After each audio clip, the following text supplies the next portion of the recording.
Bom, pessoal, me pediram para comentar sobre a importância, a relevância da Covid-19 como causa de morte no Brasil, se a gente considerar aí as estatísticas que a gente tem habitualmente. A cada 2 anos, o SUS publica estatísticas referentes ao número de óbitos ocorridos no país e às principais causas de morte que a gente tem.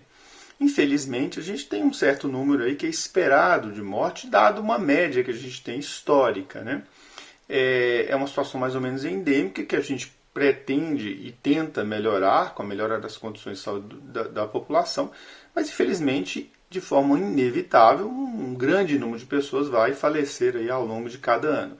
Historicamente, a cada ano, a principal causa de morte são as doenças cardiovasculares, com mais de 350 mil óbitos, seguidas aí de câncer, com mais de 220, 230 mil, e em seguida as doenças respiratórias, incluindo principalmente pneumonias, doença pulmonar obstrutiva crônica, asma, etc. Com o número aí acima de 150 mil mortes por ano. A gente não tem esses dados compilados em 2020, então fica difícil comparar. Mas se a gente pega uma média de óbitos ocorridos por Covid, a gente tem, atualmente, eu estou gravando aqui no dia 17 de maio, a gente tem aproximadamente 16 mil mortes documentadas por Covid até essa data. Se a gente considerar, alargando o período que isso aconteceu ao longo de 3 meses, multiplicando isso por 4, a gente vai ter aí em torno de 65 mil mortes em um ano. Portanto, esse número de mortes ele é menor do que a terceira e a quarta e a quinta, e provavelmente sairia aí aproximadamente a sexta, sétima causa de morte ao longo de um ano, dada a média histórica, cujos últimos dados do Brasil são de 2018, ok? Mas, bom, e por isso deixa de ser importante a Covid de forma alguma. O que a gente tem que lembrar é que essas mortes por Covid são mortes inesperadas, não previstas, ou seja, são mortes excessivas. É um excesso de óbitos em relação à média que a gente tem em cada ano. Isso é que é importante, ou seja, se a gente tem 800 mortes por Covid a cada dia, é como se 4 aviões com 200 pessoas caíssem a cada dia no Brasil. Por quê? Porque essas pessoas não deveriam estar morrendo.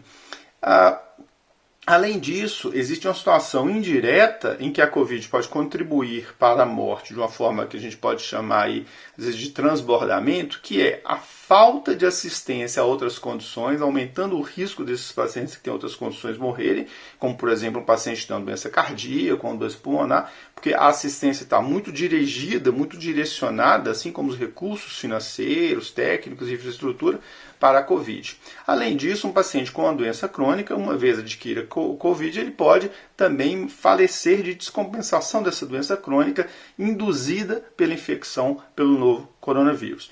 Então a Covid pode causar tanto mortes diretas como morte indireta. Além disso, existe uma situação importante no Brasil que é a subnotificação. A subnotificação de casos de Covid, a gente sabe que, infelizmente, muitos casos não são documentados, não são confirmados e pode ter havido aí uma certa quantidade de óbitos que não foram ainda definidos e que talvez nunca serão definidos como sendo por Covid e que, na verdade, se a gente fosse ver, eles aconteceram por causa do novo coronavírus.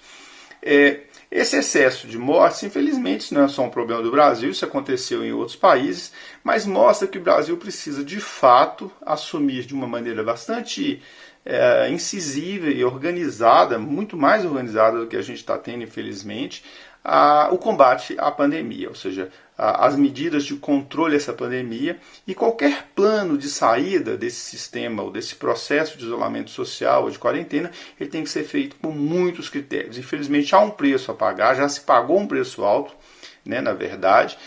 A gente vai de todo modo continuar tendo óbitos, mas a gente precisa ter no mínimo uma situação de estabilidade, idealmente uma situação de queda do número de óbitos, para que a gente possa efetivamente começar um processo de afrouxamento dessas medidas, que deve ser muito bem planejado. Existem vários exemplos aí no mundo sendo já praticados, a gente não precisa inventar a roda, mas é claro que a gente tem que adaptar essas medidas à realidade brasileira. Era isso que eu queria falar, um abraço e até uma próxima oportunidade.